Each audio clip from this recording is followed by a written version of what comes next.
কেষ্টর আগমনে শিব ঠাকুরের মুখে কুলুপ। শিব ঠাকুর মণ্ডল বালিজুড়ি পঞ্চায়েতের তৃণমূলের প্রাক্তন প্রধান। এই শিব ঠাকুর মণ্ডলকেই নাকি গলা টিপে খুন করার চেষ্টা করেছিলেন তৃণমূলের বীরভূম জেলা সভাপতি কেষ্ট মণ্ডল। এমনই অভিযোগ এনে 2022-এর 19শে ডিসেম্বর মামলা করেন শিব ঠাকুর মণ্ডল। মামলার জেরে তড়িঘড়ি আসানসোল সংশোধনাগার থেকে দুবরাজপুর আনা হয় কেষ্ট মণ্ডলকে। সাময়িক স্থগিত হয় কেষ্টর তিহার যাত্রা।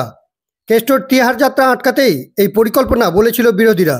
তার প্রমাণ মেলে পঞ্চায়েত নির্বাচনে, কেননা পঞ্চায়েত নির্বাচনে তৃণমূলের শুধু টিকিট পাওয়াই নয়, বালিজুড়ি পঞ্চায়েতের প্রধানের চেয়ার দেওয়া হয়েছে শিব ঠাকুরের স্ত্রী লিপিকা মণ্ডলকে।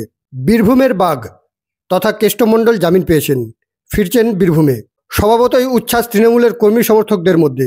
কিন্তু কেষ্টর আগমনে কি বলছেন শিব ঠাকুর?